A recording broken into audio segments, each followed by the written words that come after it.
하루의 말씀, 오늘은 시편 113편 5절에서 9절 말씀 가지고 함께 나누겠습니다.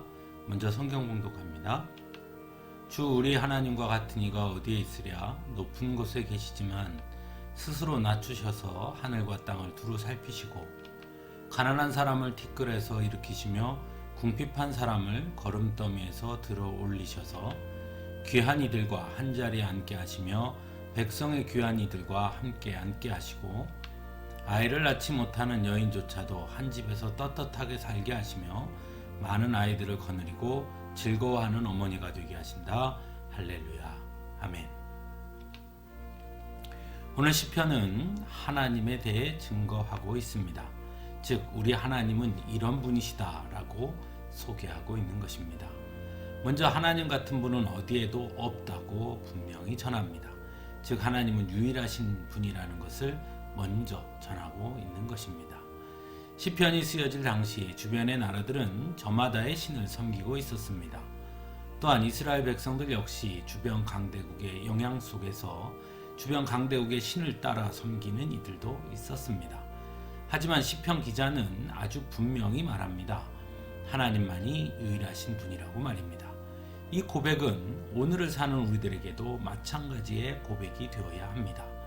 세상 사람들은 하나님의 자리를 다른 것들이 대신할 수 있다고 여기는 자들도 있습니다. 돈을 말하는 자들도 있고 권력을 말하는 자들도 있습니다.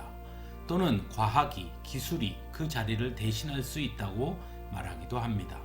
하지만 분명한 것은 하나님 같은 분은 없다는 것입니다.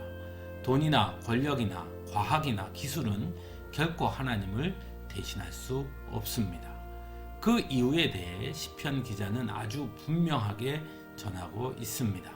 먼저 하나님은 스스로 낮추셔서 바로 우리들에게 적응해 주시는 분이시기 때문입니다.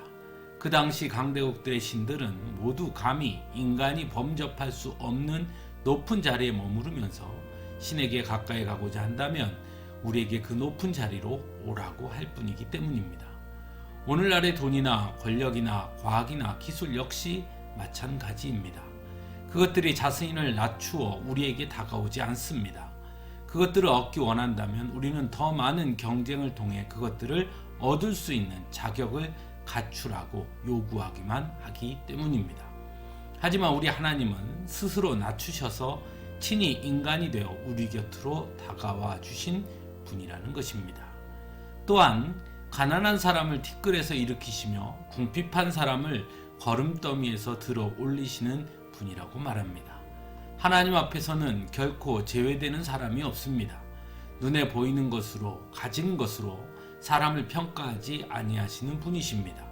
오히려 연약하고 힘없고 가난한 자들의 편에 서며 그들 역시 존귀한 자라고 말씀하시고 세워주시는 분이십니다. 오늘날 세상은 힘의 논리, 경제 논리를 내세우며 끝없는 경쟁을 부추기고 마치 경쟁에서 패배한 자들에 대해서는 가치를 인정하지 않으려 하지만 하나님은 결코 경쟁을 요구하지 않습니다. 있는 그대로 인정하고 받아들여 주신다 말씀하고 있습니다. 더 나아가 우리 하나님은 세상의 기준에서 볼 때 실패한 자들에게도 기회를 허락하시고 그의 부족함을 친히 채워주시는 분이십니다.